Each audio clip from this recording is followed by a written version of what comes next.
Pak.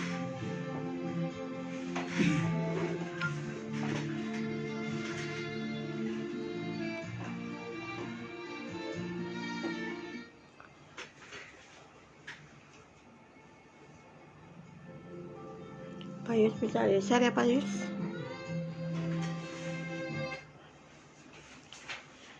Oke, bismillahirrahmanirrahim. Ada.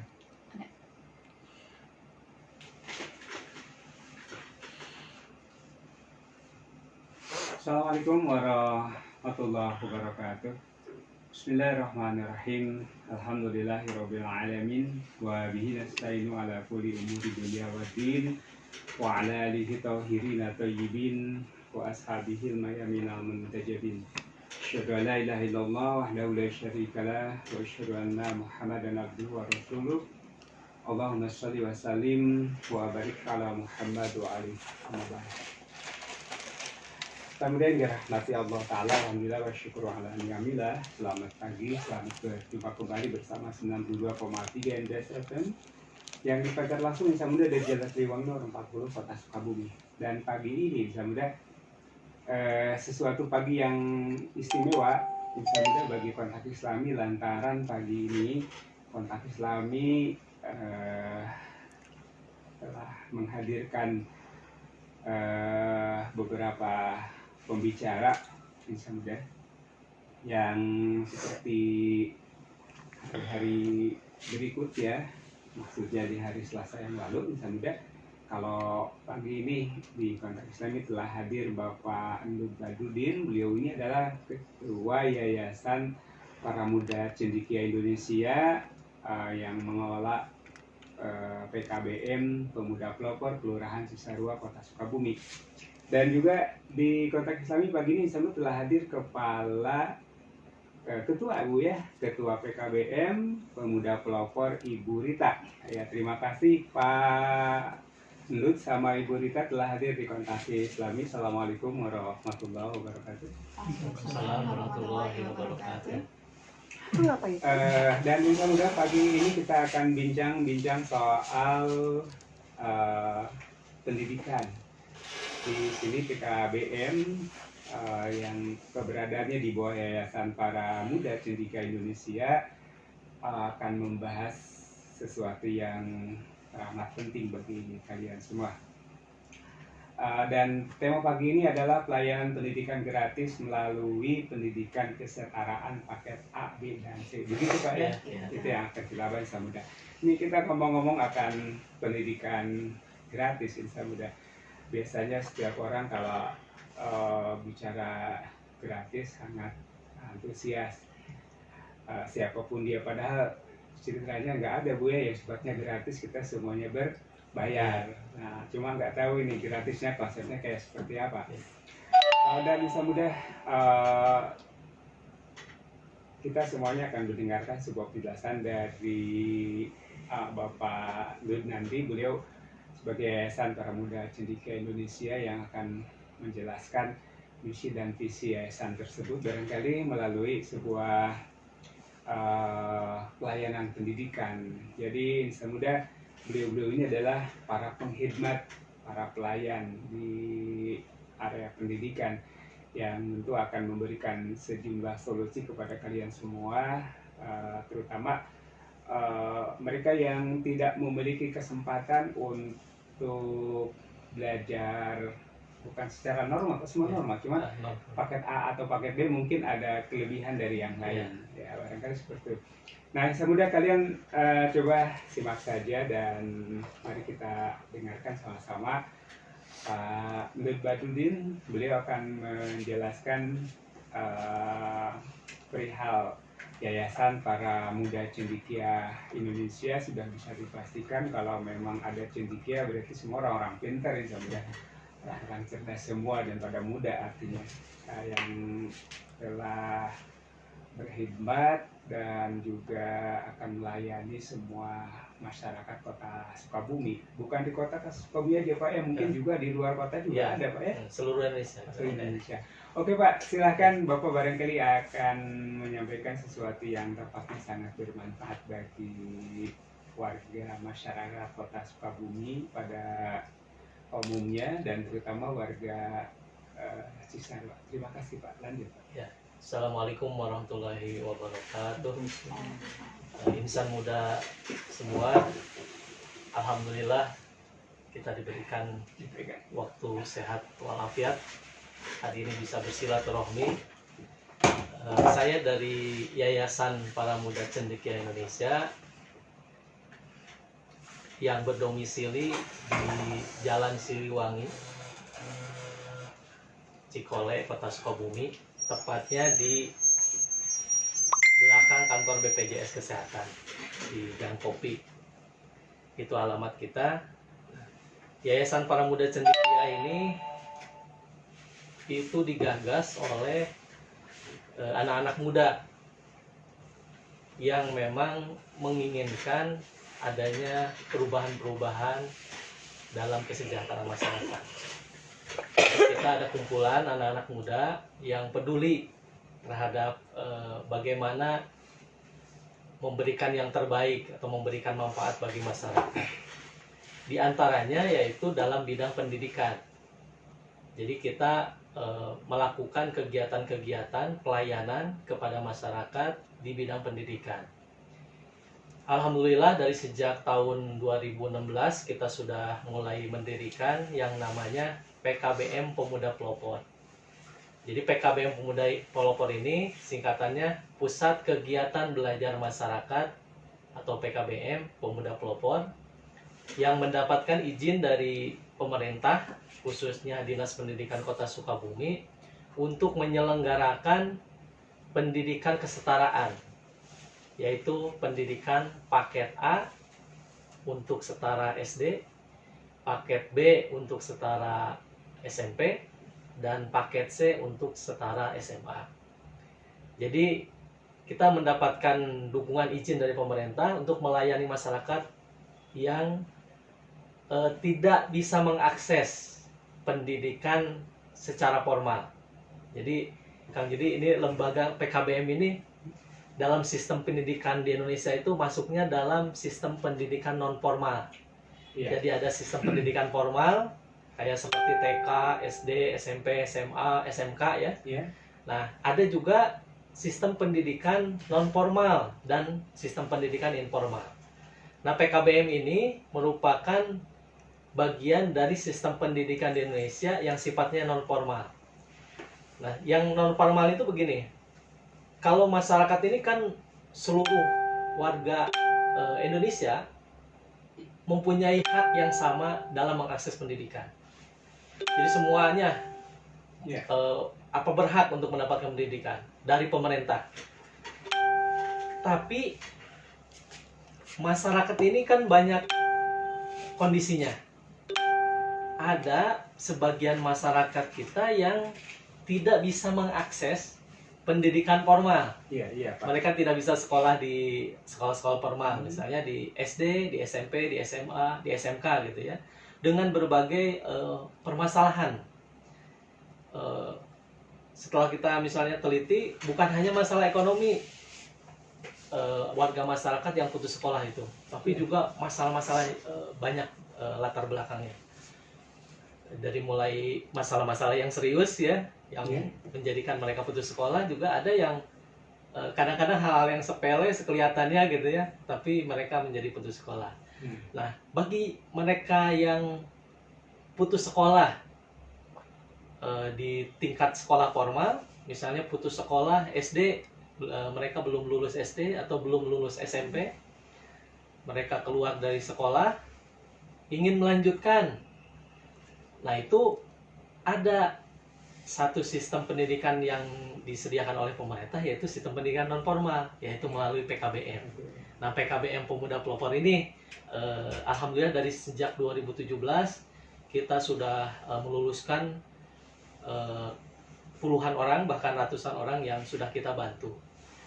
Nah, program ini tadi disampaikan dalam temanya, kita memang memberikan layanan gratis. Dalam pengertian begini, kalau tadi kan tidak ada yang gratis gitu ya, ada yang berbayar. Betul, Pak. Nah, kita ada beberapa kebijakan di yayasan kita dan PKBM Pemuda Pelopor kita sudah membuat kerjasama. Nah, di antaranya itu dengan Kelurahan Cisarua, Kecamatan Cikole, Kota Sukabumi. Dengan Pak Lurah Cisarwanya, dengan Kepala Perpustakaan Cisarua, Iya. Kang Yusmeli ya. Nah, itu kita di sana mengadakan kelompok belajar. Nah, bagi yang sekolah warga Cisarua atau bahkan di luar Cisarua juga memungkinkan ya, itu kita memang 100% kita kasih gratis. Jadi mereka tidak dipungut biaya apapun sampai nanti dengan lulus ujian. Nah, tahun ini kita sudah mulai dari tahun 2019 kemarin. Alhamdulillah sudah terdaftar sekitar 35 orang yang mengikuti pendidikan kita dan kita kasih fasilitas gratis. Jadi mereka belajarnya di Kelurahan Cisarua. Iya. Dan waktunya juga ini menyesuaikan. Bahkan karena ada yang kerja kan ya, ada yang tidak bisa beraktivitas di pagi hari, jadi pelaksanaan juga malam. Jadi malam Selasa tadi malam tuh. Nah, kita ada tutor kita atau guru kita datang ke Kelurahan Cisarua dan mengajar di sana. Jadi itu mungkin awalannya ya. Jadi intinya kita ini anak-anak muda ingin peduli terhadap peningkatan kesejahteraan masyarakat, khususnya di bidang pendidikan, agar semua masyarakat dapat memiliki akses pendidikan.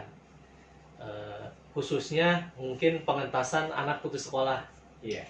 Jangan sampai ada anak-anak yang usia sekolah yang tidak sekolah dan tidak bisa mengakses pendidikan formal. Nah, kita fasilitasi mereka. Ya. Tadi Pak, saya tertarik dengan pembicaraan di awal, artinya bahwa melayani pendidikan itu cuma ada di Kelurahan Cisarua aja atau memang di seluruh kelurahan Kota Sukabumi ada, Pak? Kita menerima semua peserta didik, khususnya di Kota Sukabumi ya. Jadi bukan hanya di Kelurahan Cisarua, warga Kelurahan Cisarua, tapi di seluruh warga Kota Sukabumi. Bahkan Kabupaten Sukabumi juga kita terima. Bahkan PKBM ini punya kekhususan. Iya. Jadi PKBM Pemuda Pelopor atau PKBM, Satuan Pendidikan PKBM ini, itu bisa menerima seluruh Indonesia bahkan. Iya, Pak. Betul. Jadi bisa melalui pendidikan jarak jauh. Kita juga siapkan, misalnya ada yang siswa kita ini ada yang warga negara Thailand. Ada, Pak? Ada. Masya Allah. Kita sampai ada yang dari warga negara Thailand. Kebetulan ada belajar di Sukabumi, ada studi banding pertukaran pelajar di Sukabumi. Nah, anak Thailand ini belum lulus SMA. Nah, jadi teman-temannya sudah lulus SMA dan sekarang kuliah di Sukabumi, salah satu kampus besar di Sukabumi. Nah, mereka ada satu temannya yang belum lulus sekolah tapi pengen ke Sukabumi gitu. Iya. Dari Thailand. Nah, ketika di Sukabumi itu akhirnya belajar di kita. Jadi siswa PKBM Pemuda Pelopor. Iya. Nah, Enggak, maksudnya sentra kegiatannya cuma di kelurahan atau sentral, di tiap kelurahan gitu. ada? Jadi gini, untuk saat ini sebenarnya pusat kegiatan belajar kita ada di Jalan Siliwangi, Gang Kopi, Cikole, Kelurahan Cikole. Jadi di belakang kantor BPJS Kesehatan cabang Sukabumi. Iya. Nah, di situ pusatnya dan kantor kita di situ, sekolah kita di situ pusatnya. Cuman untuk memberikan layanan yang terbaik bagi masyarakat, kita membuka kelompok-kelompok belajar. Jadi kita buka-buka kelompok belajar ini buat apa maksudnya? Buat mendekatkan layanan ini kepada masyarakat. Sehingga masyarakat tidak harus jauh-jauh datang misalnya ke tempat kita, ke Kelurahan Cikole. Jadi warga Kelurahan Cisarua kita fasilitasi di kantor Kelurahan Cisarua, di Perpustakaan Cisarua gitu ya. Kemudian kita juga ada Pokjar di Parung Seah. Kita kerjasama dengan Yayasan Balai Rehabilitasi Narkoba Caturwangsa, kita buka di Jalan Parung Seah. Iya. Kemudian untuk ada permintaan juga kita kerjasama dan kita buka kelompok belajar di Markas Yonip 310 Cikembar. Jadi kita buka di sana, ada kelompok belajar di sana, ada sekitar 30 orang juga di sana sekarang belajar kita. Kemudian ada di Cipuntang di daerah Caringin, Caringin, Cibadak, Kecamatan Caringin, Talaga ya, Talaga, Desa ya. Talaga, Betul. Kampung Cipuntang, Desa Talaga, Kecamatan Caringin, Kabupaten Sukabumi. Kita buka di sana. Jadi kita ingin membuka layanan sebanyak-banyaknya buat masyarakat, sehingga masyarakat ini gampang mengaksesnya. Iya. Nah, salah satunya kan gini mikirannya. Banyak masyarakat yang putus sekolah itu karena ekonomi. Nah, misalnya ya. Jadi mereka tuh pengen melanjutkan sekolah, pengen punya ijazah gitu ya, punya ijazah SD, SMP, SMA gitu ya. Tapi mereka itu tidak bisa karena keterbatasan ekonomi, tidak bisa datang misalnya ke pusat kita, ke tempat belajar kita di Cikole.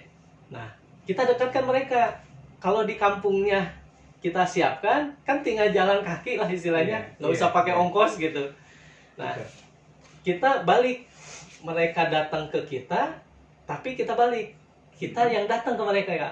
Jadi kita siapkan tutor-tutor atau guru-guru ya, kalau di PKBM istilahnya tutor, kalau untuk guru itu kita siapkan, mereka kirim ke sana. Jadi kita biayai tutor ini untuk datang mengajar ke lokasi yang terdekat dengan mereka.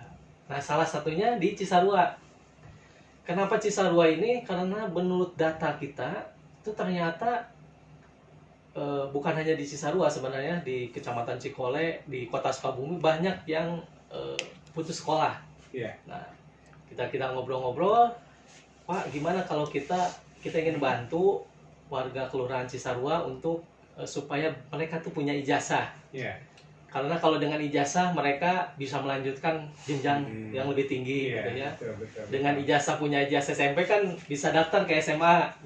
Yang punya ijazah paket C misalnya, mereka bisa melanjutkan kuliah. Nah, kadang-kadang mereka kendalanya, aduh saya kan udah kerja, saya udah lebih dari 21 tahun. Karena kalau lebih dari 21 tahun, sekolah formal nggak nerima. Nah, kendala-kendala seperti itu akhirnya mentok akhirnya. Duh, saya nggak bisa sekolah lagi, ngelanjutan sekolah. Nah, ya udah kita bantu. Nah, kita ngobrol dengan Pak Lurah, dengan Kepala Perpustakaan Cisarua, kita bikin layanan di sana agar mereka bisa terbantu. Nah, akhirnya kita kerjasama dan membuka kelompok belajar di sana. Kurang dingin. Ya, Gitu. Pak Indus, tadi kita bicara misalkan bahwa Yayasan Para Muda Cendekia yang menyelenggarakan PKB ini berarti kan di seluruh Indonesia. Cuma kalau di Kota Sukabumi baru bekerja sama dengan kelurahan Cisarua saja. Jadi di kelurahan-kelurahan, di 6 kelurahan lagi mungkin belum terselenggara. Kita terbuka sebenarnya. Iya. Bagi semua kelurahan yang ingin bekerja sama dengan kita untuk memberikan pelayanan pendidikan di warganya ya, warga kelurahannya, kita terbuka. Jadi nanti kalaupun ada beberapa kelurahan yang ingin bekerja sama dengan Yayasan Para Muda tersebut, itu mungkin bisa juga ya Pak. Misalkan nih ada kelurahan Kebon Jati, Cikole, Cikundul. Jadi di 7 kelurahan mungkin itu bisa. Iya, kalau di Kota Sukabumi kan ada 33 kelurahan. Oh iya, 33 kelurahan. Di 7 kecamatan itu ya. Nah, misalnya kelurahan yang 32 lagi ya, karena satu udah kita kerjasama, 32 kelurahan yang lain belum mau kerjasama dengan kita, kita terbuka. Kita siap melayani kerjasama untuk memberikan pelayanan kepada warga gitu dalam mengakses pendidikan ini. Ya, nah jadi Samuda, kalian yang tentu tidak punya kesempatan terdahulu memiliki sebuah sertifikasi atau ijazah sekolah, kemudian kali ini ada sebuah kesempatan daripada kalian membuat sesuatu yang palsu, Pak. Ceritanya sekarang banyak orang bikin ijazah palsu, di-scan gitu ya. Di-scan dengan berbagai macam cara, kemudian dia terpilih jadi anggota dewan, akhirnya kan jadi bermasalah ya, kena kasus hukum dan yang lainnya. Nah, jadi kalian terdahulu tidak punya kesempatan buat sekolah di sekolah formal. Nah, mungkin sekarang kalian bisa dapatkan sertifikasi itu. Cuma gini Pak, itu kan ada paket A, paket B, paket C. Dia nggak pernah memiliki, kalau paket C berarti setara SMA Pak ya? Setara SMA. Nah, paket A-nya nggak ikutin, paket B langsung ke C, bisa nggak? Nggak bisa. Oh, jadi harus beraturan. Jadi Misalnya kalau Oh. yang paket C itu harus sudah punya A dan ijazah B. paket apa namanya B. SMP. Oh, SMP, Nah, misalnya ya. ijazah SMP, nah itu baru bisa masuk ke paket Nah, C. ini gitu. misalkan gini, tidak punya paket A, jadi langsung misalkan nih ketika usia 21 tahun atau Nah. berapa tahun, tiba-tiba dia harus mengikuti ke A dulu Pak ya. Nah. Ke A, ke B, baru ke C. Gitu nggak? Iya gitu. Nah, terus jenjang waktunya Pak untuk menyelesaikan dari paket A itu berapa tahun? Terus kemudian dia ngejar ke paket B berapa tahun sampai dia dapetin sertifikasi atau ijazah paket C. Itu Iya. jeda waktunya berapa lama Pak? Kalau misalnya sama sekali belum ini ya, misalnya belum. udah di atas 21 tahun, tapi Belum belum pernah duduk di pernah bangku duduk di bangku sekolah, apapun atau gitu. misalnya pernah duduk di sekolah sampai kelas 5 misalnya. Ya, iya kayak gitu Pak. Atau kelas 6 tapi nggak ikut ujian, Iya. karena mereka nggak dapat Ah. ijazah. Nah itu mereka bisa daftar di kita. Mhm. Kalau misalnya pernah ngikutin sekolah, ada rapot dulu pernah misalnya, itu Iya. bawa aja. Nah Oh. kita nanti akan wawancara, nanti lihat bagaimana kemampuan yang bersangkutan. Nah kita ada sistem gini, kalau memang ke SD itu kan lebih ke bagaimana sebenarnya dia bisa baca, menulis dan berhitung. Mhm. Nah itu kita coba tes itu aja. Oh ternyata itu kita masukin di kelas 6. Iya. Jadi masukin Oh, kelas 6, jadi iya. tahun depannya sudah bisa Ujian. ujian. Nah setelah Ya. tahun depan ujian, langsung bisa daftar lagi di paket B. Paket B. Nah, Oh. cuman mungkin kalau seperti itu, mau nggak mau, Mhm. yang bersangkutan harus ngikutin 3 tahun. Yo. Karena kan gini, masa paket A-nya 2019 misalnya gitu ya, paket B-nya 2020, paket C 2021, nggak bisa Iya, gitu. nggak mungkin. Nah, Iya. tetap harus ada jeda waktu Jeda yang waktu. sama dengan sekolah formal. Ya. Misalnya kalau lulusnya tahun 2019 misalnya tahun kemarin lulus, sekarang masuk di sekolah paket B misalnya, mau nggak mau kelas 1 SMP atau kelas 7 di paket B gitu ya. Iya. Begitupun SMP atau di paket C masuk ke paket C gitu ya. Mhm. Nah, itu tetap harus ada jarak lah dari Mhm. ijazah itu 3 tahun. Tahu. Nah. Nah ini Pak, umpamanya ada teman kita Hmm. sang muda yang kebetulan ingin punya ijazah SMA ya, tapi dia sempat sekolah di SMP. Nah itu untuk menyelesaikan dari itu sama 3 tahun atau bisa dipangkas lagi menjadi lebih kurang? Nanti kalau kita lihat yang ijazahnya itu, Oh, nah iya. kalau memang memungkinkan mereka itu bisa langsung di kelas 3, kita akan masukkan langsung enggak. Misalnya gini, tahun ini 2020, tahun ajaran baru ya misalnya, itu daftar ya. Nanti kan tahun 2021 Iya. baru bisa memungkinkan, paling cepat ini. Paling cepat untuk ujian itu tahun depan 2021. Ya. Nah, itu berarti SMP-nya harus lulus minimal itu 2018. Iya, Nah, misalnya ada yang lulus saya lulusan SMP 2018. Mhm. Ini ijazahnya. Saya mau daftar. Bisa nggak tahun 2020 lulus? Nah, itu nggak bisa. Iya. Karena jaraknya cuma 2 tahun. Tapi kalau 2021 memungkinkan. Nah, cuman sekarang di 2 tahun ini PKBM itu nggak bisa terima di bawah setahun sekolahnya. Iya. Nah, jadi harus sekolah dulu 1 tahun minimal. Minimal yang bersangkutan bisa mengikuti pelajaran dulu selama setahun, sehingga mereka bisa lebih mempersiapkan diri, karena sama ininya ujiannya dengan ujian formal. Jadi kita ada UAS, ada USBN, Iya. ada UNBK. Jadi ujian komputer ya, Mhm. ujian nasional berbasis komputer ya sama dengan sekolah formal.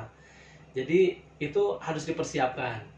Nah, dan harus terdaftar di Dapodik minimal 1 tahun Iya. sekarang. Jadi kalau insan muda misalnya Mhm. tertarik saya pengen melanjutkan sekolah, kapan harus daftar misalnya. Iya. Nah, PKBM ini bisa daftar kapanpun. Kapan saja bisa? Kapan saja. Oh, Jadi iya. itu kelebihan dari PKBM.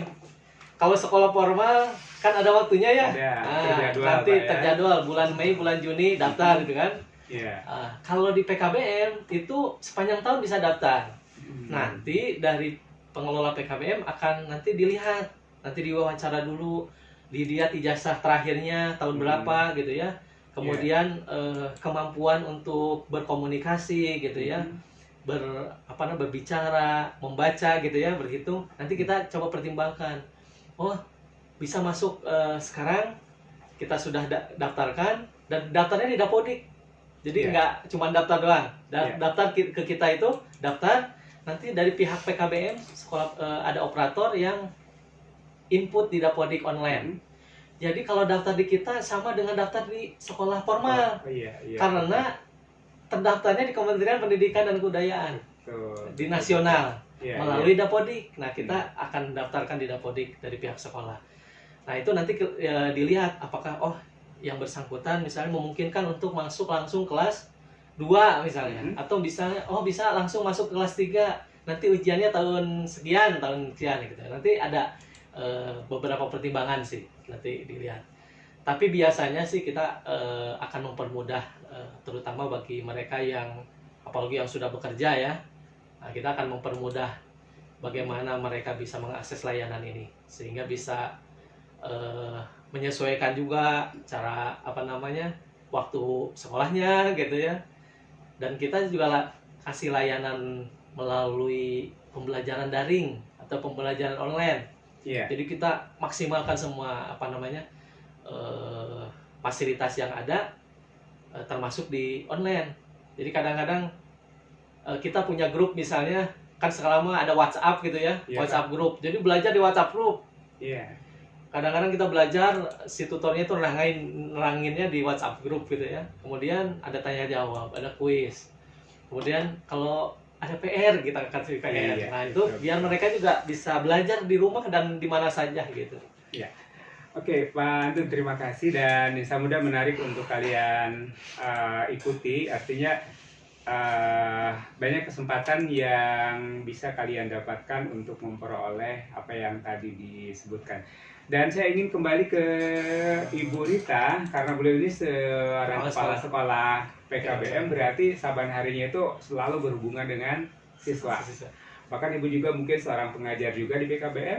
Nah, artinya barangkali ada sesuatu yang ingin Ibu sampaikan menyangkut sebuah program pendidikan, termasuk kurikulum kayak gimana, prosesi belajarnya seperti apa, barangkali yang tampak memberikan sebuah penjelasan kepada seluruh warga kota Sukabumi. Silakan Ibu. Assalamualaikum warahmatullahi wabarakatuh. Selamat pagi, semangat pagi bagi insan muda Sukabumi, Kota Sukabumi. Perkenalkan, nama saya Rita Kurniati Nuria, adalah pengelola PKBM Pemuda Pelopor. Jadi salah satu pengelola termuda mungkin di Kota Sukabumi, karena memang baru lahirnya 3 tahun 2017 kan, dari tahun 2017. Nah, kalau PKBM Pemuda Pelopor itu punya bukan tagline ya, quotes gitu ya, belajar tanpa batas walau keterbatasan. Jadi kita memberikan fasilitas kepada masyarakat. Satu, walaupun keterbatasan, kita harus tetap belajar. Keterbatasan dalam waktu, dalam tempat, dan sebagainya. Maka PKBM Pemuda Pelopor hadir untuk mengisi itu. PKBM Pemuda Pelopor ini kebetulan memang dikelola oleh para pemuda, 100% pemuda Kota Sukabumi, dan 70% rata-rata pure pemuda di bawah usia 30 tahun tutornya. Jadi kadang-kadang murid dan guru lebih mudaan gurunya daripada muridnya ya gitu, karena saking mudanya gitu ya. Jadi ini kayaknya pas nih kalau insan muda bergabung yang belum lulus SMP-nya atau belum lulus SMA-nya, bisa gabung di PKBM Pemuda Pelopor, karena kita mempunyai sistem belajar kita mungkin berbeda dengan teman-teman yang lainnya, yaitu sistemnya homey, seperti di rumah sendiri. Jadi kalau mungkin di formal itu ada sebuah formal, saya guru, kamu murid gitu ya. Kalau di kita tuh homey, jadi seperti di rumah sendiri, lebih ke sahabat dan teman curhat gitu. Jadi karena dari pengalaman 3 tahun ini, kita menerima beberapa permasalahan dari pelayanan pendidikan. Jadi betul yang tadi disampaikan oleh Ketua Yayasan, ternyata bukan masalah ekonomi saja. Malah 2 tahun terakhir ini kita menerima beberapa peserta didik dari sekolah formal yang memang satu lagi tren itu ya korban bullying, yang keduanya memang latar belakangnya bukan hanya dari malas, ternyata ada sisi lain kenapa mereka sampai bisa putus sekolah. Maka 2 tahun ini kita menerima beberapa peserta didik yang akhirnya tidak bisa melanjutkan sekolah bukan latar belakang pendidikan tapi kepada hal yang lain. Dan alhamdulillah ketika sudah sekolah di PK Pemuda Pelopor, mereka bisa kembali memunculkan kepercayaan dirinya untuk bisa melanjutkan sekolah. Dan tahun kemarin balik lagi ke depan. iya, dan ada yang sampai bisa ke formal lagi gitu. Jadi paket B-nya dia down, nggak bisa bersosialisasi, kita fasilitasi itu dengan sistem belajar homey. Akhirnya setelah lulus dia, SMA-nya saya mau ke formal lagi karena saya udah siap gitu. Dan itu sebuah kebanggaan bagi kami bahwa ternyata sistem belajar tidak serta-merta harus ada bangku, papan tulis gitu ya. Tapi justru dengan homey itu, kedekatan itu membuat mereka lebih nyaman untuk menerima pembelajaran. Nah, di PKB Pemuda Pelopor itu seperti itu sistem belajarnya. Gitu. Yeah.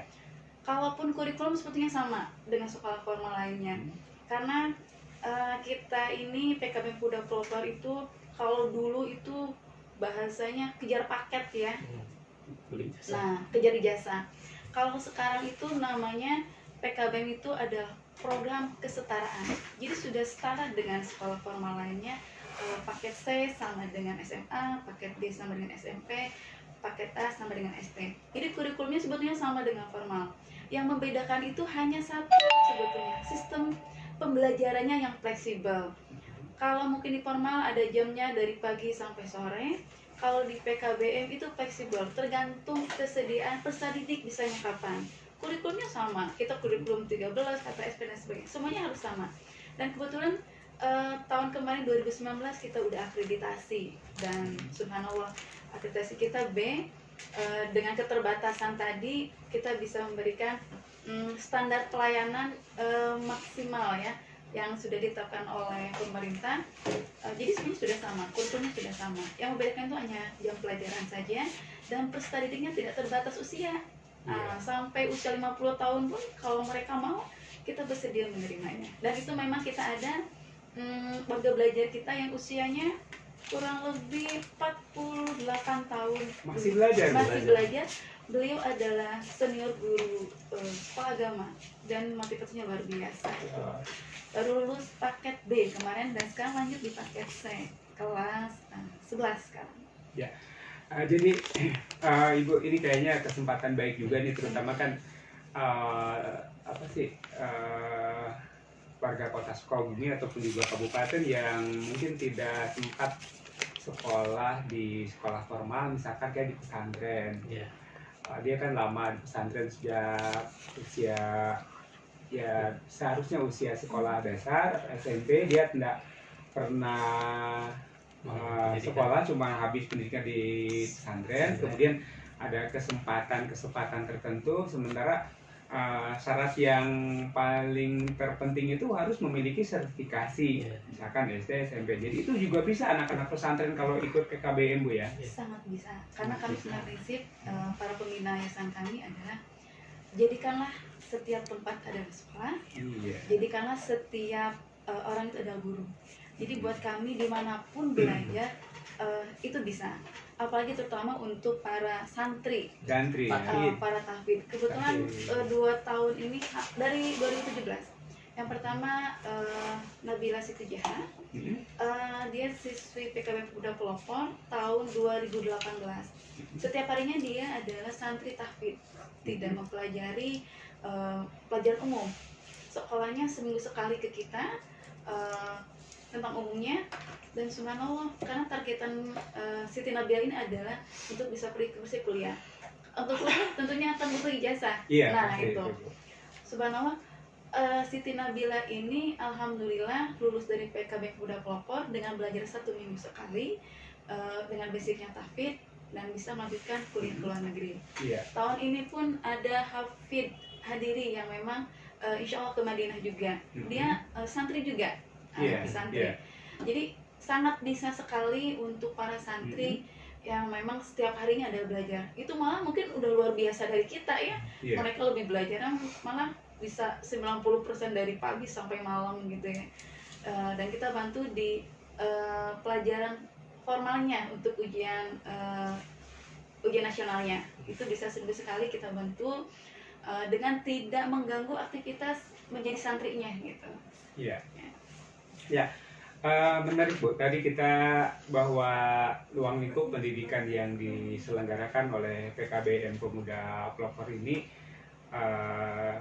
adalah menyeluruh sifatnya, dan dilihat dari kurikulum juga sama dengan kurikulum di sekolah umum pada umumnya. Cuma ini Bu, jeda waktu yang sedemikian singkat. Kalau di sekolah umum mungkin 1 jam pelajaran menghabiskan sekian jam dalam per semester. Mungkin kalau PKBM ini harus melakukan sebuah pemadatan hingga jumlah waktunya itu mungkin lebih di-fresh lagi hingga harus terkejar target. Nah, itu proses untuk namanya juga penyetaraan Bu. Nah, berarti kalau saja satu bidang studi itu harus ditempuh dengan waktu sekian jam pelajaran per minggunya, sementara PKBM kan cuma 1 minggu 1 kali. Apa ini seluruh mata pelajaran diberikan atau mungkin ada apa sih namanya? Ada resume tertentu hingga bidang studi atau sub bidang studi itu lebih singkat lagi, karena waktu yang ibu miliki ternyata emang sangat sedikit, sementara di sekolah umum kan sangat banyak. Apa mungkin kira-kira hal itu bisa terkejar sementara si anak tadi harus mengikuti sebuah ujian nasional ataupun apa-apa, itu upaya untuk mengantisipasi yang demikian seperti apa itu Bu? Ya, sebetulnya kalau untuk semua sekali itu bagi teman-teman yang sangat sibuk.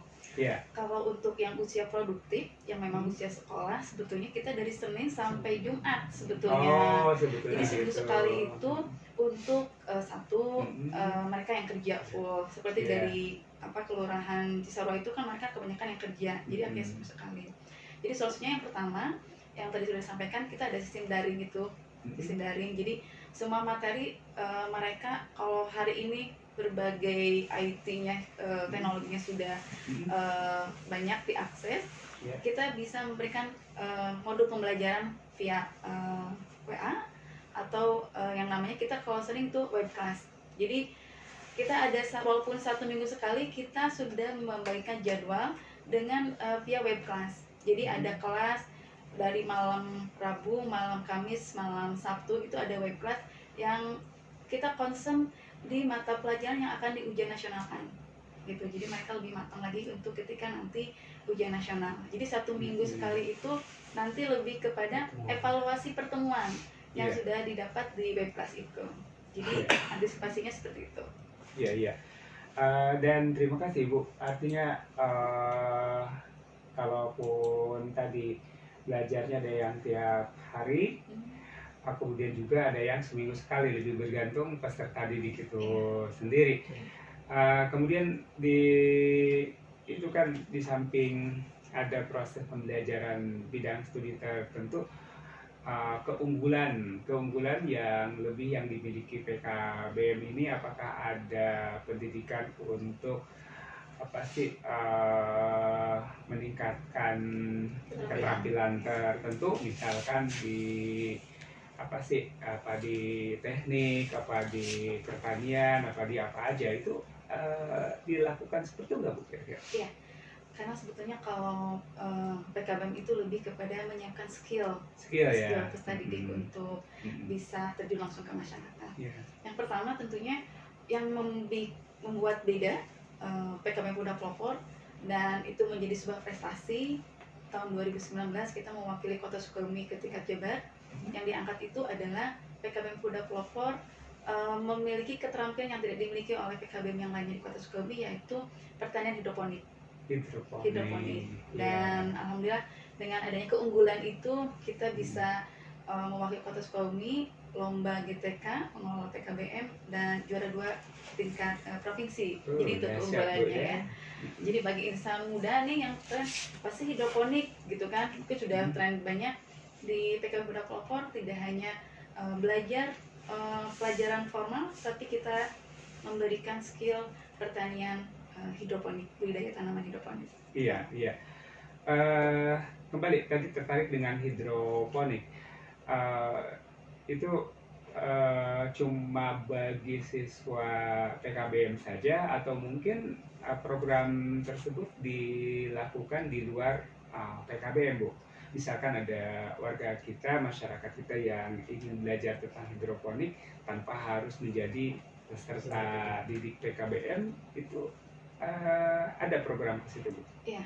Jadi PKBM Muda Pelopor ini memiliki izin yang pertama menyelenggarakan pendidikan kesetaraan paket A, B, dan C.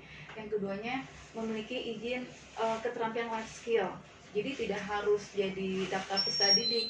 Tentunya insan muda yang sekolahnya formal pun bisa belajar di PKBM. Di PKBM. Okay. Kebetulan memang instruktur dan pemilik program kecakapan skill hidroponik ini memang ketua yayasan. Jadi sangat detail gitu. Jadi Menambahkan mungkin ini. Boleh Pak, silakan. Informasinya ya kalau Bapak mau tambahkan sebuah penjelasan tentang pertanian hidroponik ininya. Iya, Jadi gini, selama ini sebenarnya memang keunggulan PKBM Pemuda Pelopor adalah pemberian keterampilan skill di pertanian hidroponik. Bukan hanya buat siswanya, kalau jadi siswa mah wajib lah itu. Yeah. Jadi kalau lulusan PKBM Pemuda Pelopor mah memang wajib bisa bertani secara hidroponik. Bahkan kita tambahin materinya, ada namanya program PKW, program kecakapan wirausaha. Jadi berbisnis atau berwirausaha dalam bidang pertanian hidroponik. Nah, tahun 2019 ini kita naikkan levelnya yang hidroponik ini. Nah, di Yayasan Para Muda Cendekia ini kita buka satu lembaga lagi, lembaga pendidikan, namanya LKP Bumi Kreatif Institute. Nah, ini sudah dapat izin dari Dinas Pendidikan Kota Sukabumi juga untuk menyelenggarakan pelatihan kursus hidroponik diantaranya. Jadi bidangnya itu ada 3, ada pertanian hidroponik, ada kewirausahaan, dan ekonomi kreatif. Nah, pertanian hidroponik ini salah satu bidang kursus atau bidang pelatihan kerja. Nah, apa bedanya kalau misalnya pelatihan hidroponik biasa dengan di Bumi Kreatif Institute misalnya yang di lembaga satu lembaga dengan PKBM Pemuda Pelopor ini adalah lulusan pelatihan ini mendapatkan sertifikat resmi.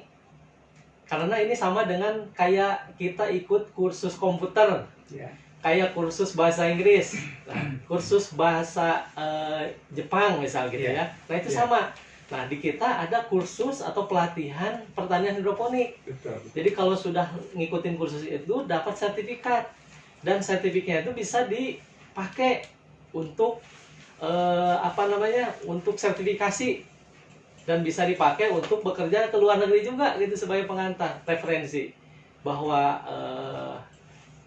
yang bersangkutan memiliki skill hidroponik gitu. Jadi diakui secara nasional bahwa seseorang itu sudah ngikutin hidroponik gitu. Jadi tadi pertanyaannya kalau siswa PKBM itu wajib itu ya. Kalau yang di luar atau masyarakat Sukabumi yang ingin belajar hidroponik kita menerima. Nah, dari 2016 sampai sekarang kita menerima, alhamdulillah hampir setiap hari selalu saja ada yang datang ke tempat kami untuk belajar mengenai hidroponik ini, dan kita terbuka. Iya Pak. Jadi kalau untuk sekedar konsultasi ya, untuk tanya-tanya itu gratis kita beri gitu. Ya. Kecuali yang tadi yang pelatihan yang bersertifikat ya. Iya betul. Dan menarik Pak tentang hidroponik ini karena memang lahan di Kota Sukabumi itu hampir habis dengan perumahan. Iya. Karena mungkin yang saya tahu kalau hidroponik itu sebuah konsep pertanian yang tidak menggunakan lahan tanah. Medianya bukan tanah, tapi mungkin kayak bentuk-bentuk lain seperti rohul ataupun yang sejenis itu mungkin untuk hidroponik. Nah, jadi tanpa menggunakan tanah. Jadi kalau kita bercocok tanam di pinggiran rumah, di dalam rumah pun masih memungkinkan. Iya. Karena sebentar lagi juga bumi tanah di Sukabumi mungkin habis Iya. dengan lahan pertanian. Jadi Sama perumahan dan mall. jadi kayaknya harus beralih kepada hidroponik juga Pak. Jadi bagi insan muda sekarang yang milenial ini itu memang harus jadi gaya hidup karena Hidup, gini ya. hidroponik tuh nggak usah nyangkul gitu. ya, nggak usah, Pak. Jadi bertani itu bukan hanya dimiliki keterampilannya oleh dulu kan bertani memang orang desa, orang kampung. Sekarang orang kota Orang juga kota, ya. mungkin bertani juga. bertani Pak. ya, hidroponik biasa sistemnya. Nah, Isa Muda, kalian kan kalau ingin mengetahui tentang hidroponik, ingin belajar tentang itu, mungkin kalian bisa datang ke PKBM Pemuda Pelopor yang alamatnya di Jalan Siliwangi, Jalan Siliwangi, Gang Kopi, Gang belakang Kopi. kantor BPJS Kesehatan. Nah, Isa Muda di situ. Jadi kalian bisa datang dan memang sesuatu yang menggiurkan juga sebenarnya kalau kita berbicara soal hidroponik, cuma karena memang kita hari ini lebih fokus ke pendidikan. Jadi mungkin kita bisa lain kali Pak soal bicara soal hidroponik ini. Mungkin Bapak juga bisa. Terima kasih Bapak kalau bisa sempat hadir lagi di kesempatan yang lain untuk kita bahas tentang hidroponik ini sebagai sebuah informasi, sebagai sebuah media pendidikan buat masyarakat Kota Sukabumi juga, terutama masyarakat kota. Dan saya ingin tadi kembali ke Ibu tentang pendidikan paket A, paket B, dan paket C ini Bu. Terus kalau sertifikasi, karena memang hari ini di negeri kita urusan sertifikasi masih dominan, sangat penting ya. Kadang-kadang kalaupun orang mengantongi sejuta keterampilan itu kayaknya tanpa ada sertifikasi mungkin agak tertolak kalau sebuah perusahaan yang ada di negeri ini, bukan perusahaan atau mungkin lembaga-lembaga apa aja gitu Pak ya. Beda dengan di luar negeri. Di luar negeri sertifikasi tidak terlalu penting, cuma artinya keterampilan yang lebih diutamakan. Kalau di negeri kita enggak, kalaupun keterampilan kagak ada, kalau sertifikasi bagus mungkin bisa dilanjut apa yang dia inginkan. Tadi Bu tentang sertifikasi, karena yang mengeluarkan sertifikasi itu adalah pemerintah atau yayasan juga Pak? Mungkin bukan sertifikasi, lebih ijazah. Oh ijazah ya, ijazah ya. kesetaraan, iya. Ijazah. Jadi ijazahnya ijazah yang dikeluarkan oleh Dikbud juga. Iya, Iya, Kementerian jadi Pendidikan. ijazah ini didapatkan dan dikirim langsung oleh kementerian dan dikirim via Dinas Pendidikan Kota Sukabumi. Dan kalau 2 tahun sekarang ini, kalau dulu mungkin ijazah kasarnya mungkin bisa dipalsukan sebagainya. Sekarang dengan sistem online, barcode itu sudah tidak bisa. Tidak bisa Bu ya. Karena yang pertama, proses untuk mendapatkan ijazah kesetaraan itu satu, dia sudah masuk di Dapodik dan memiliki NISN, nomor induk siswa nasional. Iya. Jadi satu peserta satu nomor induk siswa nasional se-Indonesia. Iya. Lalu yang keduanya, dia mengikuti UNBK. Jadi kalau ujian nasional mereka ikut, maka secara otomatis dia datanya terinput di kementerian. Nah, setelah selesai itu, maka kementerian akan mengeluarkan ijazah yang sesuai. Misalnya PKB Pemuda Pelopor tahun 2019 ada 25 peserta didik, maka ijazah yang akan dikirimkan itu 25 lembar dengan kode barcode, dengan nomor kode ijazah yang berbeda-beda. Jadi sekarang itu bisa dicek, ada kode barcode-nya. Kalau misalnya namanya di kode barcode Asep, maka akan muncul nama Asep juga. Tapi kalau di kode barcode-nya Asep, akhirnya pas ditanya kamu Udin gitu ya. Nah itu dipertanyakan. Jadi sekarang itu sudah sangat tidak bisa. Makanya betapa sekarang itu pendidikan kesetaraan itu tidak hanya untuk kalangan menengah ke bawah, malah menengah ke atas pun juga sekarang sudah melirik program kesetaraan sebagai alternatif. Sebagai alternatif. Makanya statusnya sama, setara. Jadi ijazah di paket C itu bisa digunakan untuk melamar PNS atau ASN. Bisa dipakai daftar untuk TNI, Polri gitu bisa. Karena memang sekarang legal. Dan jadi ini kira-kira gini Pak. Artinya kan kalau kita hitung aja nih, kalau kita biaya sekolah waktunya lama, biaya cukup tinggi, ditambah PR yang banyak. Rasanya itu menjadi problematika sekarang gitu ya. Harus bangun pagi. Harus bangun pagi dan sebagainya. Justru mungkin ada beberapa peserta didik kita yang memang pernah mengalami bukan kejenuhan, artinya dia down sampai ke psikolog gitu. Ternyata dia memiliki beban yang tidak siap dengan sistem pembelajaran. Akhirnya ketika dia mungkin di sekolah kesetaraan dengan sistem homey tadi, akhirnya dia nyaman, ternyata itu jadi alternatif. Nah, memang tidak dipungkiri sistem belajarnya dengan jam waktu yang berbeda dengan sekolah formal, makanya kita lebih menggali potensi anak.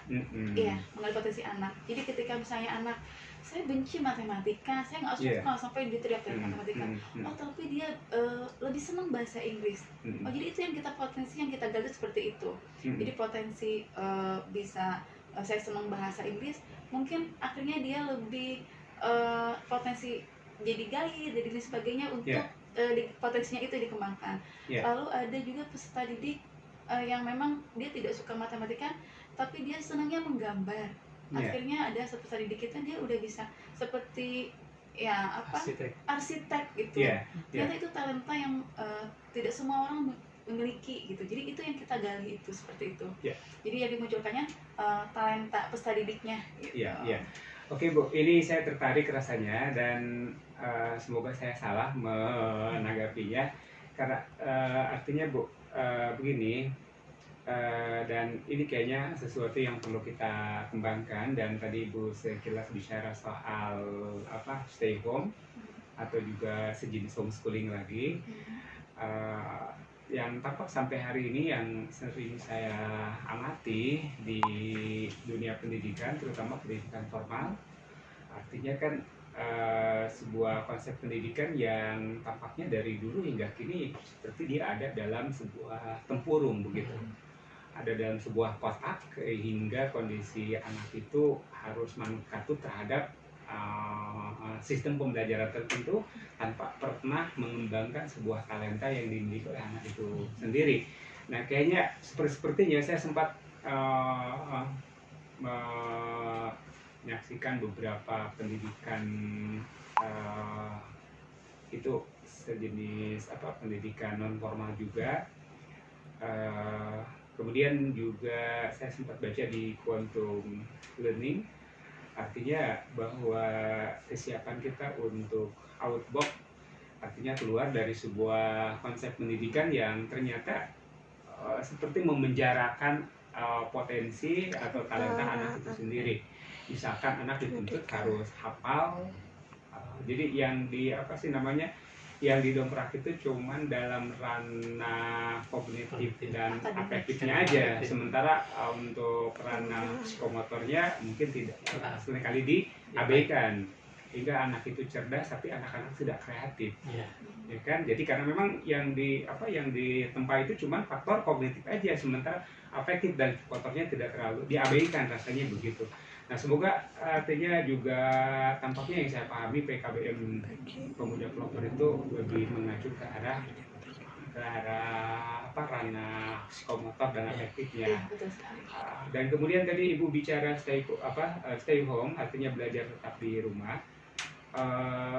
Terus saya ini cuman ingin ngebandingin aja. Jadi ada sebuah sekolah Bu di Kota Bandung, setelah saya kunjungi. Jadi siswa itu guru itu lebih mengikuti selera anak. Jadi anak itu jadi gimana sih anak itu diikuti hingga anak itu berkembang dengan sendirinya. Misalkan anak ini potensinya di matematika, sementara di bahasa Inggris dia nol, maka guru itu jadi beban, si anak itu harus nguasain bahasa Inggris, padahal dia harus mengembangkan matematikanya, bukan mengembangkan yang kurangnya, berarti yang lebihnya.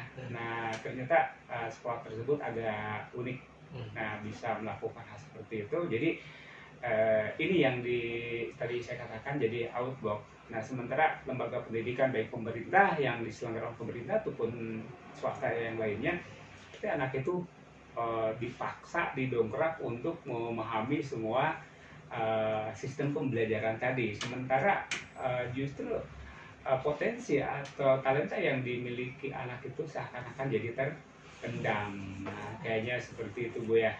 Nah, barangkali Ibu bisa menjelaskan tentang konsep yang Ibu selenggarakan buat PKBM itu sendiri, sehingga artinya bisa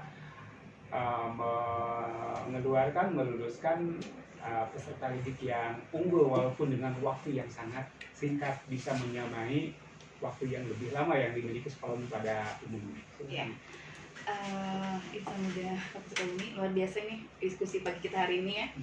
Yang pertama tentunya PKB Pemuda Pelopor tahun 2019 kembali mendapatkan sebuah bukan penghargaan ya, sebagai satu-satunya sekolah ramah anak. Ini menunjukkan bahwa PKB Pemuda Pelopor memiliki konsep yang berbeda dengan yang lainnya. Yang pertama, memberikan kenyamanan peserta didik dalam pembelajaran. Lalu yang keduanya, peserta didik yang memiliki latar belakang permasalahan di ruang lingkungannya. Maka di PKB Pemuda Pelopor ini karena sudah punya deklarasi bersama waktu itu ada dari Kementerian Perlindungan Anak, bahwa ternyata apa yang kita lakukan itu tanpa kita sadari sebagai pengelola dan tutornya sudah memiliki standar sebagai sekolah ramah anak. Mungkin kalau yang di formal itu diberikan dulu, ini loh sekolah ramah anak. Kalau kita tidak tahu apa yang kita lakukan itu begitu saja mengalir. Dan ketika ada kunjungan tanpa disengaja dari Kementerian Perlindungan Anak, oh ini yang namanya sekolah ramah anak itu seperti ini. Bagaimana tanpa terencana itu Bu ya? Tanpa terencana. Jadi kita itu tadi yang pertama, kita memiliki karena dididikannya oleh para pemuda yang memiliki semangat juang yang tinggi. Justru keterbatasan yang pertama, kita dulu belajar itu ngampar, tidak pakai bangku. Kayak sekolah alam lagi Bu ya? Ternyata anak-anak itu lebih senang. Malah ada anak yang dari Jakarta, orang tuanya sampai menelpon, saya tahu dari Google, saya melihat kalau sekolah PKB Pemuda Pelopor itu nggak pakai bangku ya, saya mau daftar anak saya, katanya gitu. Tertariknya kenapa? Justru karena ngamparnya itu, katanya gitu. Padahal itu keterbatasan kami, tidak punya bangku sebetulnya waktu itu. Ternyata itu jadi potensi, jadi keunggulan. Itu yang pertama. Lalu yang keduanya, kalau teman-teman Insan Muda bisa berkunjung di PKB Pemuda Pelopor, kelas kami tidak sebagus sekolah formal. Saya akan berkunjung nanti ke sana, itu harus. Pertama terbuka, yang keduanya kita di samping sungai ya, di gemericik air, sungainya memang kecil di Kota Sukabumi, justru itu menjadi terapi ternyata. Jadi sambil mendengarkan gemericik air, kita sampingnya itu ada kelas. Jadi ketenangan Bu ya? Ketenangan, jadi akhirnya mereka pada betah. Nah mungkin itu yang menjadi pembeda dengan yang lainnya. Lalu kita menjadikan sekolah bakat mungkin ya, sekolah bakat. Bagaimana kita menggali talenta peserta didik, talenta peserta didik. Jadi waktu kita tuh bukannya dari Senin sampai, tidak ada liburnya sebetulnya, Senin sampai Minggu. Jadi ada peserta didik yang memang dia tidak bisa sosialisasi, tapi senangnya di komputer. Ternyata dia pengen jadi YouTuber, ya kita fasilitasi. Itu yang pertama dia memang senangnya DJ, ya sudah itu yang mungkin jadi potensi dia. Karena kita targetnya adalah sebaik-baiknya manusia adalah bermanfaat untuk orang lain. Nah, bagaimana ketika peserta didik keluar dari PKB Pemuda Pelopor itu dia bisa bermanfaat di lingkungannya, gitu ya, dengan potensi yang dia miliki. Gitu. Jadi sekali lagi di PKB Pemuda Pelopor itu menggali talenta peserta didik. Dan kebetulan mungkin tahun ini kita menerima ABK ya, anak kebutuhan khusus. Berkali-kali mereka awalnya di sekolah formal dan mungkin kondisinya anak ABK seperti itu akhirnya orang tuanya merasa, oh iya ya, anak saya itu berbeda dengan yang lainnya, akhirnya di kita sekolahnya paket A, memang usianya usia sekolah. Dari yang memang dia tidak bisa sama sekali bersosialisasi, alhamdulillah ternyata potensi yang satu dia senangnya IT, dia malah bisa menggambar dengan detail itu handphone, usia 8 tahun. Belum bisa baca, belum bisa berhitung, tapi dia potensinya seperti itu. Lalu ada Jahran usia 9 tahun. Dia belum bisa dengan teman yang lainnya baca, berhitung tidak bisa. Tapi dia senang dengan pesawat jet. Bisa dibayangkan pesawat tempur. Dia bisa memiliki pesawat tempur dari kertas sapi es. Saya pun tidak bisa. Ternyata subhanallah, ketika kita menggali potensi peserta didik itu mereka luar biasa kecerdasannya itu.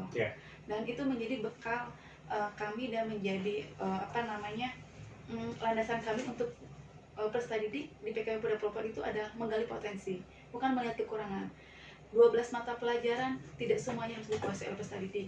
Dari 12 itu pasti ada 1 atau 2 mereka sangat bisa dan itu menjadi potensi. Dan itulah jadi sistem pembelajaran kami di PKBM Pemuda Pelopor. Menambahkan ya Ya, dalam silakan, mengenai apa namanya pengembangan bakat ini. Jadi tahun 2019 ini kita sudah mulai dan kita akan fokus mulai 2020 bahwa selain PKBM ini punya keunggulan di bidang keterampilan hidroponik, tahun 2020 ini kita akan mulai fokus pada pengembangan potensi bakat anak. Jadi kita akan sekarang sudah mulai dilakukan terhadap beberapa peserta didik ya.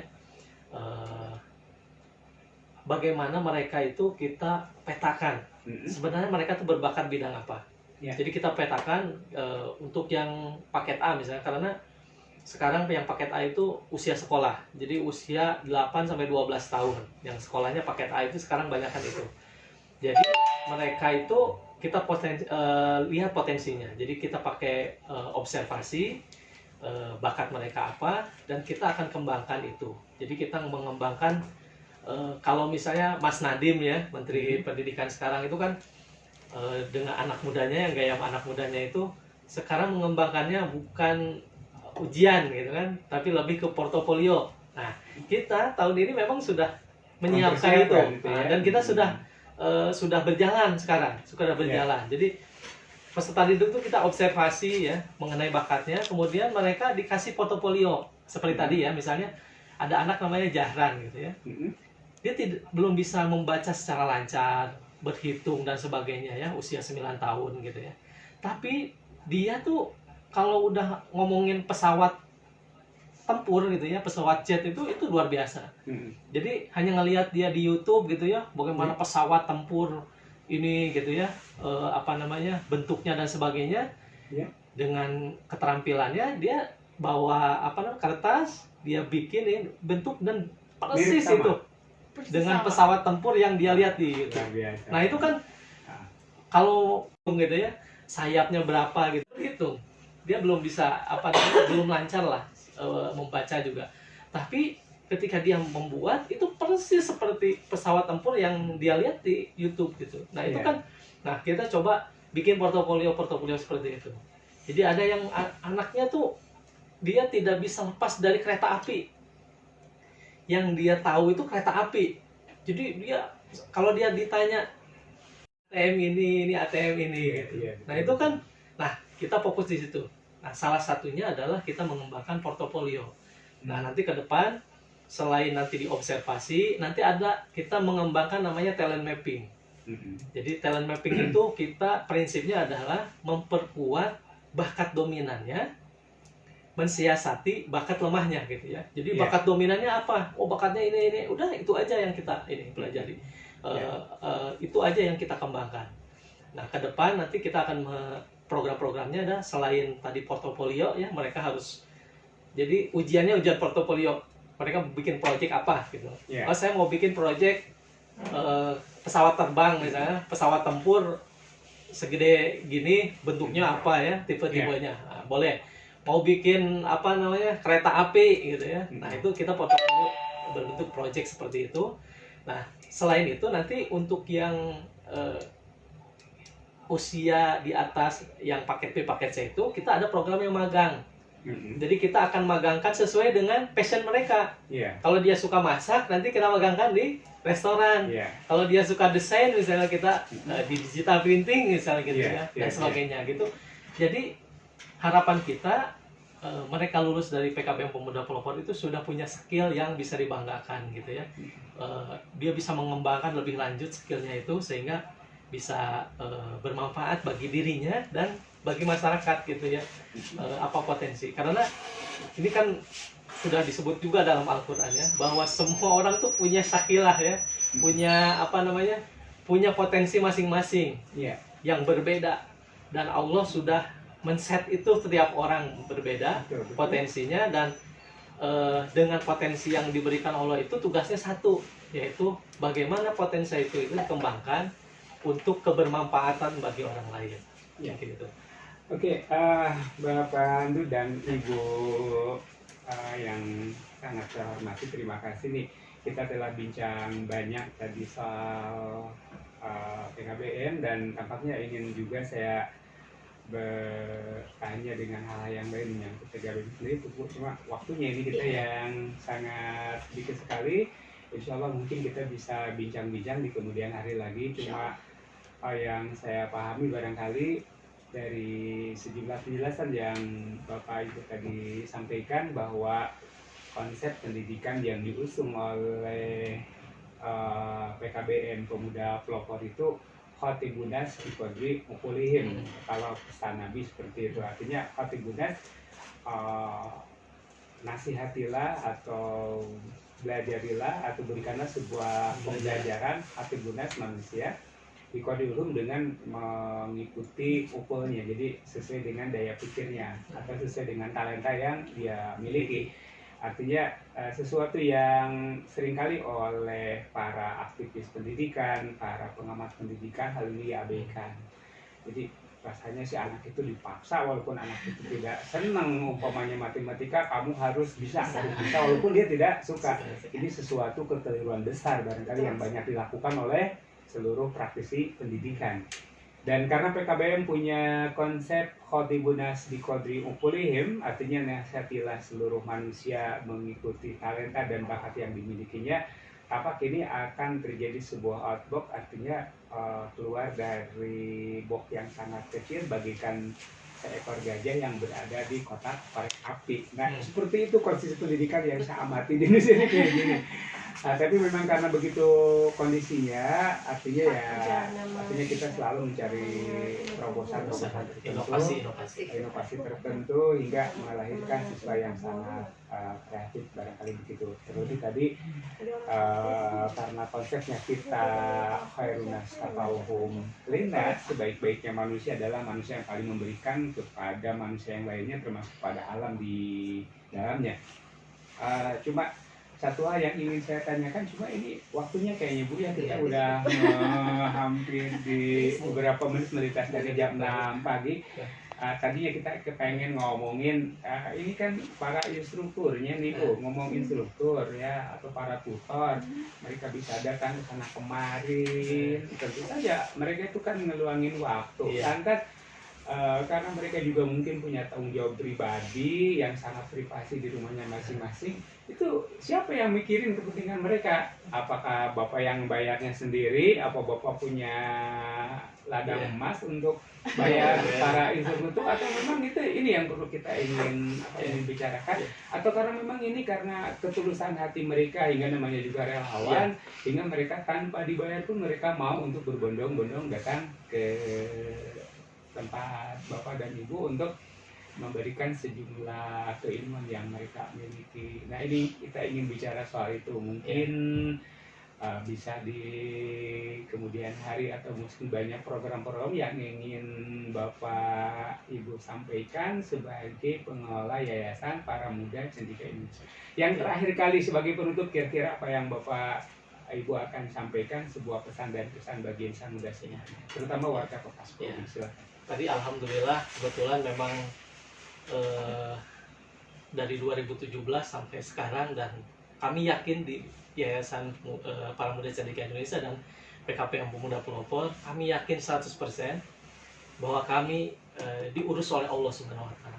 Jadi Allah yang memberikan rezeki, sehingga kami di tim yayasan dan kemudian di PKBM Pemuda Pelopor ini sangat percaya bahwa kalau kita bermanfaat bagi orang lain, maka kalau kita mengurus orang lain, maka kita akan diurus sebaik-baiknya oleh Allah Subhanahu wa Ta'ala. Itulah yang menjadi latar belakang kita memberikan layanan pendidikan ini. Alhamdulillah para tutor sampai saat ini mereka diberikan kesempatan ya, kemudian rezeki yang berlimpah, sehingga mereka diberikan juga keikhlasan terutama ya. Di antaranya adalah tutor-tutor ini banyak dari namanya pemuda pelopor, makanya tadi PKBM Pemuda Pelopor ya. Jadi tutor-tutor ini banyak dari awalnya dari seleksi pemuda pelopor yang ada di Dinas Dispora Kota Sukabumi. Jadi yang penggagasnya ini ada namanya Forum Komunikasi Pemuda Pelopor Kota Sukabumi. Tiap tahun ada seleksinya di Dinas Dispora Kota Sukabumi. Nah, di antara mereka itu ada yang menjadi tutor-tutor ini. Nah, karena mereka itu berasal dari pemuda pelopor, jadi mereka sudah terseleksi. Memang mereka ini punya semangat kepeloporan. Jadi mereka ini punya semangat untuk berbakti kepada masyarakat. Sehingga ketika menjalani ini, alhamdulillah mereka bersemangat dan mereka ikhlas ya. Tapi alhamdulillah Allah tidak menyia-nyiakan pengorbanan selama ini. Mereka juga kita urus dan alhamdulillah selalu ada rezeki. Jadi di yayasan, di sekolah kita selalu ada rezeki dan ada bantuan ya. Termasuk juga saya ucapkan misalnya terima kasih kepada pemerintah. Jadi ternyata gini, kalau kita bergerak ya untuk mensejahterakan masyarakat atau untuk membantu masyarakat itu, pemerintah itu nggak pernah membiarkan kita sendirian gitu. Kalau kita memang serius mengelola ini, jadi seperti itu. Nah, mungkin yang terakhir, informasi yang terakhir mungkin ya. Pertama, kita PKBM Pemuda Pelopor ini alamatnya di Jalan Siliwangi, Gang Kopi, ya, belakang kantor BPJS Kesehatan, rumah sakit Burut ke atas sedikit lah ya. Dekat hotel apa dia? Hotel Taman Sari. Taman Sari. Tapi tepatnya itu di belakang BPJS Kesehatan cabang Kesehatan, Sukabumi. ya, Nanti ya. tanya aja ke di belakang BPJS Kesehatan itu ada PKBM Pemuda Pelopor. Nomor kontaknya ini nomor kontak kepala sekolah, nomor kontak Ibu Rita ya. Bisa insan muda catat ya. Ini 0857 23 26 28 12. Jadi 0857 23 28 26 12. Ya. Oke Pak, terima kasih Pak Andut juga Ibu Rita telah bergabung di Kontak Islami pagi ini, dan tentu sejumlah informasi yang telah Ibu Bapak sampaikan buat insan muda dan buat warga Kota Sukabumi sesuatu yang paling bermanfaat. Dan ini insan muda ada sebuah mungkin tadi tawaran dan sekaligus juga merupakan sebuah ajakan insan muda yang memang mengalami masalah pribadi tentang pendidikan karena banyak faktor. Kemudian waktu di SMA terutama di SMP tidak sempat terselesaikan lantaran sesuatu hal. Mungkin kalian bisa hubungi Ibu Rita di 0857 2326 2812 untuk kalian bisa melakukan konsultasi pendidikan sekaligus hal-hal yang berhubungan dengan kalian yang membutuhkan berhubungan dengan masalah tadi sertifikasi atau ijazah sekolah. Mungkin Yayasan Para Muda Cendekia Indonesia akan membantu kalian semua dalam mencarikan solusi tentang pendidikan kalian. Dan insan muda, terima kasih juga kalian telah simak Kontak Islami, dan Pak Andut juga Ibu Rita, terima kasih telah datang di Kontak Islami pagi ini, dan semoga di waktu yang lain, di pekan yang lain kita bisa bersama kembali untuk membahas persoalan-persoalan yang terbaru. Terima kasih insan muda, sampai jumpa di waktu dan gelombang yang sama besok pagi dan besok selanjutnya. Terus kalian simak Kontak Islami setiap harinya dari pagi sampai jam 6. Semuanya sampai di sini Kontak Islami, dan Ibu Rita juga pamit undur diri dari kalian semua. Waalaikumsalam wabillahi taufiq wal hidayah. Wassalamualaikum warahmatullahi wabarakatuh.